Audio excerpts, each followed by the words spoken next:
ficar tentando fazer com que não retroceda. A gente tem que avançar e não, né? É isso.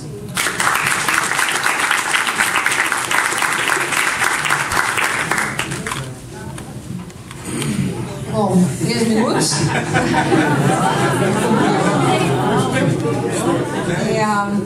São muitas as questões, tá? Primeiro eu quero colocar um princípio, né, que eu coloquei aqui no início e que eu acho que é fundamental. O princípio até para a história do diálogo. Tem algumas questões que foram colocadas aqui que eu não coloquei. Então acho que a gente precisa esclarecer, né? Em nenhum momento está sendo questionado a gestão passada. Essa é uma gestão de continuidade, tá? Em nenhum momento está se falando que a gestão passada, né, cometeu problema. Tem problema administrativo, eu coloquei isso na minha fala no início, inclusive citei o plano que o Gilberto Carvalho está desenvolvendo na Secretaria-Geral da Presidência, que é o marco legal do Estado com a sociedade civil. Isso foi colocado aqui. Isso é um ponto importante para a gente avançar. Tem que mudar a relação do Estado com a sociedade civil, e isso se faz, obviamente, a partir da pressão da sociedade civil. É assim que o Estado vem se construindo desde que ele é Estado. Não é só a partir da democracia. Existe democracia porque existe pressão da sociedade. Você é um grande estudioso sobre isso. Então, o Estado não muda se a sociedade não empurra o Estado para mudar. Tá. A outra coisa que eu queria colocar é com relação ao programa Cultura Viva em si, né?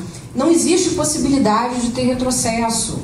Assim, então, tem várias falas aqui de uma tentativa de convencer o Ministério da Cultura, ou de convencer a mim pessoalmente, de que a gente precisa avançar, de que a gente precisa fazer valer os princípios do programa.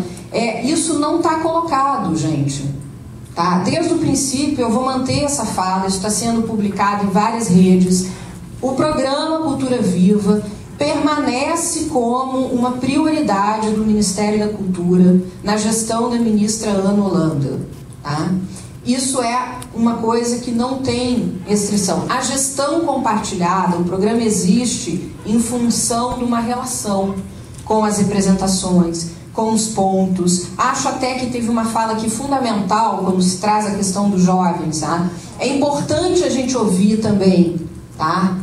Quem são os principais beneficiários do programa? O que a sociedade brasileira no seu conjunto, as crianças, os jovens, os adultos, os idosos, né, estão ganhando a partir de um programa que se constrói desde 2004. A gente precisa avançar nessa direção também, tá? Assim, eu acho que o Ministério da Cultura, ele avançou muito e ele precisa continuar avançando. Em que sentido? Né? A gente precisa pensar uma política para a juventude a partir de uma visão da cultura, não só da educação formal. Tá? A gente precisa pensar uma política de desenvolvimento da criança, desde o primeiro momento que ela entra na escola infantil. O que a gente está fazendo? Que tipo... E aí eu acho que tem uma discussão que eu gostaria de introduzir como uma proposta. Tá? Cultura não se resume só, não é unicamente manifestações artísticas, culturais, de desenvolvimento de obra. A gente tem que discutir ética também. Ética. Né? Que tipo de valores que a gente está colaborando e contribuindo no desenvolvimento da sociedade? Aí é uma pergunta que eu coloco para vocês. Qual é a visão de anos de discussão que vocês têm, tá, sobre isso?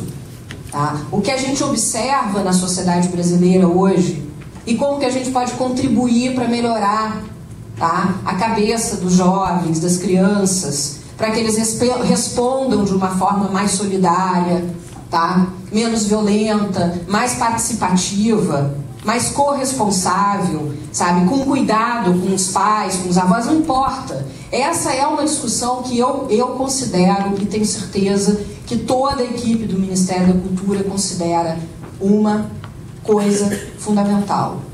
Cultura sem ética é um problema. Tá? Então essa é uma posição que a gente tem que avançar. A gente vai avançar na direção do que o Egeu estava colocando aqui, ouvindo os jovens, ouvindo as crianças que estão nos pontinhos, ouvindo as pessoas, fazendo com que essa escuta se amplie, tá? Agora vamos aos pontos essencial. Eu acho que a avaliação que pode ser feita em relação à Escola Viva, aos programas de juventude, ela pode estar incorporada dentro do próprio desenho da secretaria. A gente pode construir isso juntos, tá? De que forma que a gente desenvolve uma área, sei lá, uma assessoria que a gente possa estar cuidando disso a partir de agora, né? Assim, que vai na direção de algumas questões que foram colocadas aqui. Atenção para o Espírito Santo, que o Fábio falou.